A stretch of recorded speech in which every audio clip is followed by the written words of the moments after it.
أعزائي المشاهدين، السلام عليكم. قبل أن نبدأ لا تنسوا دعمنا بلايك واشتراك في القناة تشجيعا لنا لنشر المزيد إن شاء الله.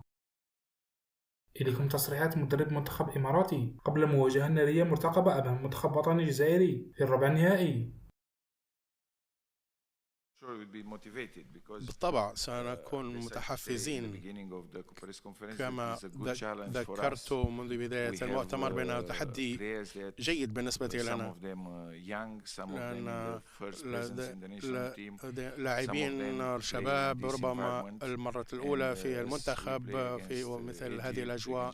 لعبنا أمام مصر والأردن، منتخبات لديها جماهيرية، وأيضا العراق أيضا أمامهم عندما لعبنا أمام 70,000 متفرج. بالتالي هذه الضغوطات وهذه المشاعر تساعد بأن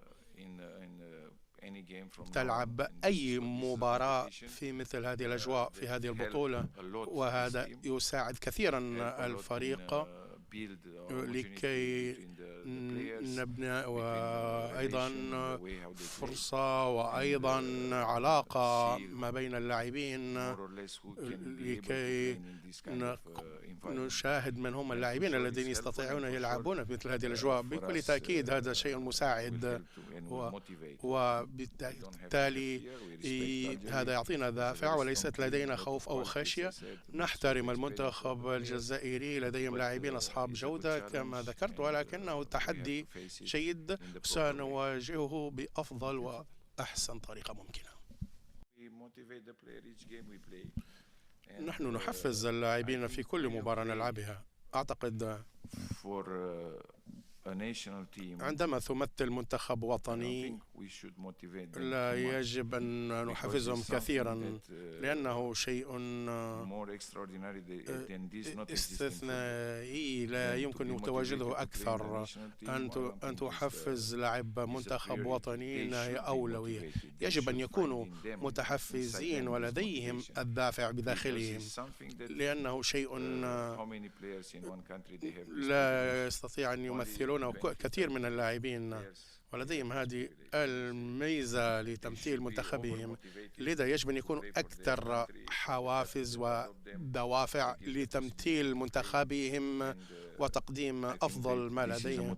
وأعتقد هذا الدافع يجب أن يكون دائما، ليس هناك دوافع في مباراة معينة. فيما يتعلق بالمنتخب الجزائري هناك منتخبين، يلعب المنتخب الأول والمنتخب الثاني، لأننا عندما نلعب أمام منتخب معين شاهدت مبارياتهم أيضا لا يغير أي شيء، لأن لديهم جودة سواء لعبوا بالمنتخب الأول أو الثاني. أعتقد بأننا أخذنا وقت لا بأس به في التدريبات للتدرب على هذا الأمر، ولكننا لدينا بعض المشاكل في هذه الجانب. عندما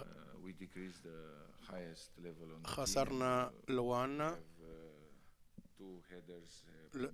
لدينا لاعبين يجيدون الضرب بكرة الرأسية، بيمنتا وساشا، وهذه مسألة بالنسبة لنا، ونحاول أيضا إيجاد الحلول بطريقة أخرى. في نفس الوقت نحاول أن نواصل العمل، ويجب أن نجرب، ولكن الآن الأمر صعب. لدينا يوم واحد فقط، لا نستطيع أن نغير الكثير من الأشياء خلال يوم. نعم، الفريق تأثر. أن نحاول أن نقوم بعملية التغطية وشعورهم بهذه المباراة، خاصة يشعرون بالضغوطات عندما يرتكبون مثل هذه الأخطاء. بعض الخشية من تلك الكرات الثابتة، في بعض الأحيان يجتازون هذه الحالة وبعض الأحيان لا، ولكن عندما تبدأ المباراة وترتكب خطأ وتستقبل هدف ومن ثم أيضا بطاقة حمراء، تؤثر هذه الأمور من الناحية النفسية على اللاعبين. بالنسبة لي من وجهة نظري أيضا نشاهد العدد من اللاعبين أو العديد يقدمون جهد كبير في خلال المباريات، في حالات مختلفة ربما لا يكونون في تنفيذ الشيء بالشكل المطلوب، لذا دائما ننهي المباراة بحالة حزينة. لذا المباراة الماضية شاهدنا الابتسامة، ونتمنى في المباراة القادمة أن يجتازوا الحالة النفسية والضغوطات. أعتقد عندما تشارك في مثل هذه البطولات بأن هناك مباراة سهلة. مباريات المنتخبات التي تضم أفضل اللاعبين من الصعب جدا أن يكون هناك مباراة سهلة، لذا المستوى يرتفع ويتصاعد. والآن سنواجه أحد المنتخبات المرشحة للفوز بهذه البطولة، الفريق الذي لديه قدرات وإمكانيات ما بين لاعبي الخبرة والشباب، لاعبين جيدين حاضرين، مدرب جيد. مباراة صعبة وتحدي جيد بالنسبة لنا، والمهم بالنسبة لنا أن هذه البطولة تجعلنا نتطور وننمو ونتحصل على تجربة. هناك بعض اللاعبين الذين لم يشاركوا مباريات كبيرة والآن يشاركون في مثل هذه المنافسات، وهذه تجربة جيدة بالنسبة لهم. علينا أن نجد التوازن الصحيح ما بين الهجوم والدفاع غدا أمام منتخب مثل المنتخب الجزائري.